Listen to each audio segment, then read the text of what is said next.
Baik, kita lihat lagi. Ya, kalau ini teori yang lain. Teori tentang rasa. Bagaimana cinta itu tumbuh. Jadi ada cinta, ada rasa. Saya ambil potongan dari novel itu. Jadi di novel itu ada kalimat, sekarang aku tahu bahwa ada sesuatu yang lebih tinggi daripada langit dan lebih dalam daripada lautan, lebih asing daripada kehidupan dan kematian sekaligus. Aku tahu sekarang apa yang sebelumnya aku tak tahu.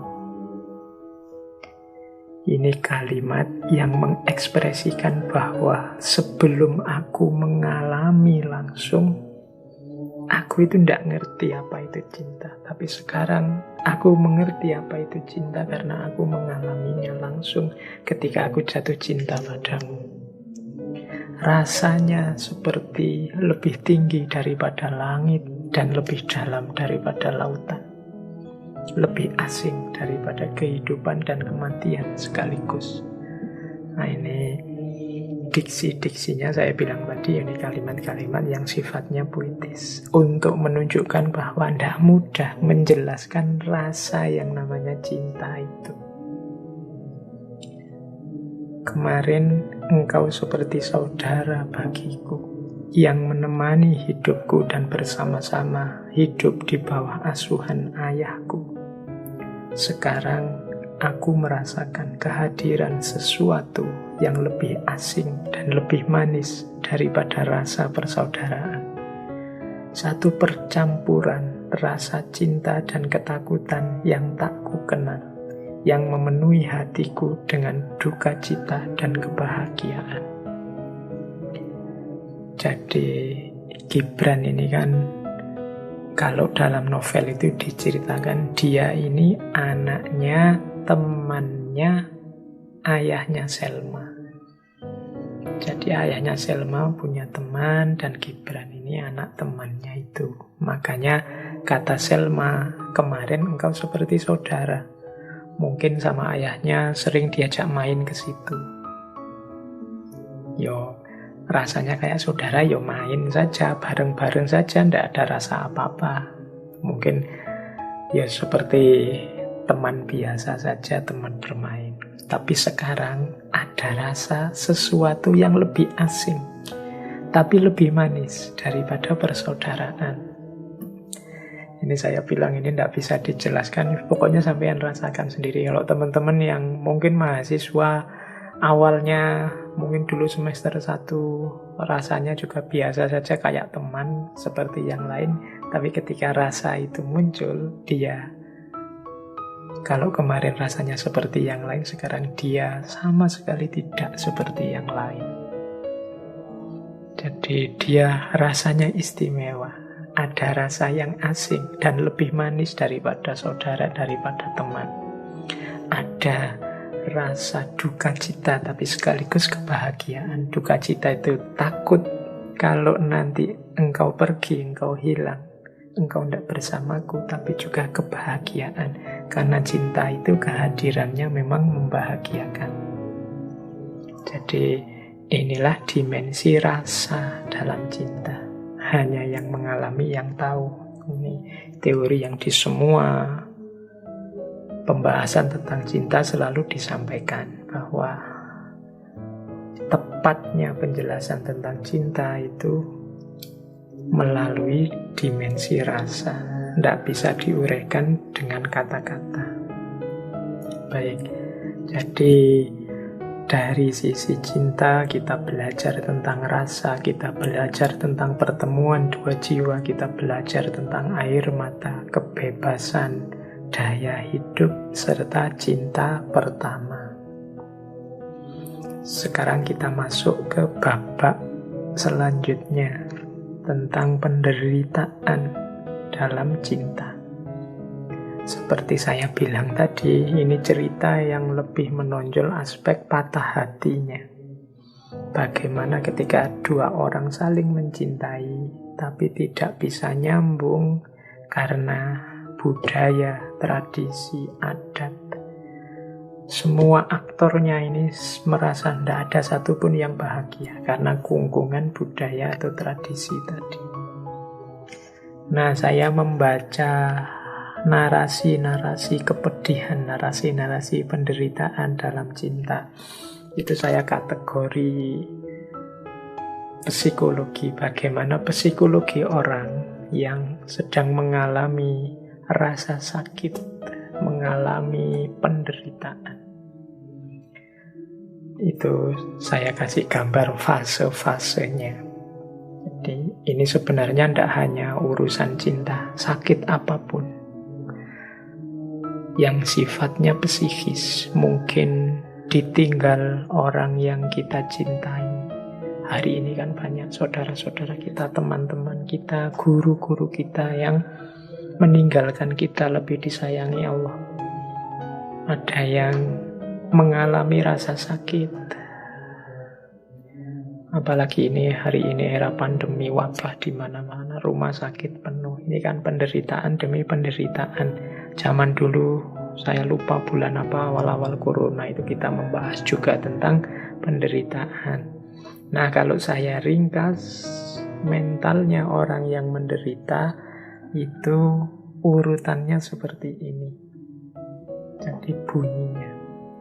Dan itu juga saya temukan dalam novel Al-Ajnihah Al-Mutakatsirah.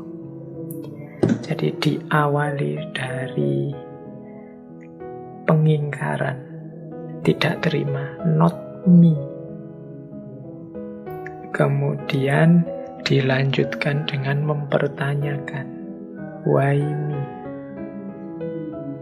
Kemudian dilanjutkan dengan permohonan, please, not me. Kemudian berlanjut menjadi depresi, putus asa, why it still me? Kemudian dilanjutkan dengan negosiasi. I will, but, titik-titik. Dan yang terakhir baru it's okay. Jadi terakhir, kalau sukses melalui rasa depresi, rasa sakit berkepanjangan, biasanya terus baru diterima.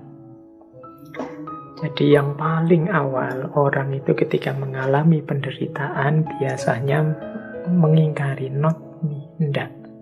Kayak ada yang mungkin teman-teman merasa tiba-tiba ngereges, tiba-tiba kehilangan rasa. Itu biasanya pertama-tama denial. Enggak, aku enggak kena corona kok. Ini paling demam biasa. Mungkin ada orang kesayangan yang dipanggil oleh Allah. Itu biasanya pertama denial. Enggak. Ini dia bisa sembuh. Enggak, ini mungkin hanya enggak sadar sementara. Mungkin koma saja. Ini denial, not me. Mungkin masih bisa diselamatkan. Mungkin ini not me. Jadi biasanya serangan pertama itu kita ingkari, denial, bukan aku. Tidak begitu. Nah, di proses selanjutnya, ketika memang sudah jelas, sudah nyata, sudah konkret bahwa penderitaan itu memang kita alami, menimpa kita, biasanya terus ada fase mempertanyakan, why me? Salahku apa? Dosaku apa? Keliruku di mana? Mengapa aku kok dihukum seperti ini? Dan seterusnya, itu why me? Mengapa kok aku? Yang lain yang harusnya lebih pantas dipanggil dulu malah tidak dipanggil. Ini orang yang aku cintai yang dipanggil. Salahku apa? Itu why me? Itu fase kedua. Jadi setelah mengingkari kemudian mempertanyakan, ya tetap ini karena pertanyaan retoris yang ya entah ditanyakan pada siapa, ya jawabannya juga ya tidak ketemu, tapi tetap ada mempertanyakan. Ini semacam protes. Mungkin juga kepada Tuhan, salahku apa, dosaku apa. Setelah fase ini terlewati, biasanya masuk ke fase ketiga. Fase ketiga ini, please not me. tolong jangan aku. Tolong jangan aku ini. Ya aku terima akhirnya memang aku mengalami ini, tapi semoga ditunda dulu. Iya ternyata aku memang corona. Semoga tesnya tadi keliru. Semoga ini seminggu saja selesai. Please not me. Nah ini biasanya mulai banyak doa-doa, mulai banyak mendekat ke Allah. Itu biasanya fase please not me. Tolong jangan aku, tolong sembuhkan aku, tolong kembalikan dia, tolong bangunkan aku kalau ini mimpi. Itu please not me. Kalau fase ketiga ini dilewati, masuklah ke fase yang keempat. Fase yang keempat itu why it still me. Mengapa kok tetap aku? Ternyata dia memang benar-benar pergi. Ternyata aku ini memang sedang sakit parah. Ternyata aku benar-benar corona. Ternyata aku benar-benar mengalaminya. Nah itu. Ini ada kemarahan muncul. Why it still me. Ini yang tadi saya sebut depresi. Jadi stres. Ternyata benar dia pergi. Ternyata memang benar aku ini penyakitku banyak. Ini orang mulai depresi. Tapi kalau bisa mengatasi stres, mengatasi depresi, biasanya masuk ke fase selanjutnya.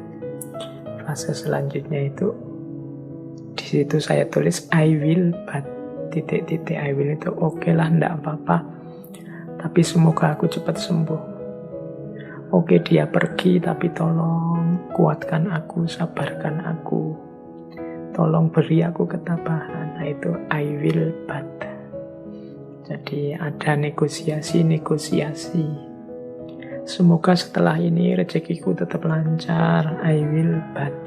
Semoga setelah ini keluargaku tidak ada yang seperti aku, cukup aku saja. Itu I will but. Setelah mengalami fase ini biasanya terus it's okay. Tidak apa-apa, diterima. Ya memang kondisiku seperti ini. Nah, jadi dari orang pukulan pertama, kesulitan pertama, penderitaan pertama, itu ada pergeseran mental sampai level kita terima, ya mau gimana lagi. It's okay, ndak apa-apa wis. Nah itu. Jadi saya ndak tahu ini kalau dari sisi pandemi kita ini ada di mana. Kita ada di level not me, apa why me, apa please not me, atau why it's still me, atau I will but, atau sudah it's okay. Ya tidak sederhana menjelaskannya, tapi ini kan salah satu perspektif. Di novel ini tentang penderitaan yang dialami Gibran dan Selma, itu juga mengalami fase ini. Diawali dari bukan aku, mengapa harus aku? Tolong jangan aku. Mengapa kok masih aku terus yang susah? Oke lah kalau begitu asal dia bahagia. Dan terakhir baru diterima 100%. Ini menurut saya penting ya bagi teman-teman. Mungkin yang mendampingi saudara-saudaranya yang sedang sakit, sedang menerima musibah. Tolong perhatikan level-level mentalnya ini. Ada kalanya orang yang sakit itu mungkin lebih butuh didampingi, lebih butuh dipahami. Kadang-kadang kita ini kan kesusu, pingin nasihati, pingin tutur-tutur, pingin yo pasrahkan saja semua pada Allah, kamu harus sabar kamu. Ya kita yang tidak ngalami mudah saja ngomong begitu, tapi yang mengalami kan tidak sesederhana itu. Maka mari kita juga mengempati mereka. Seandainya aku yang di posisinya mungkin lebih berduka cita dibandingkan dia saat mengalami musibah yang semacam itu.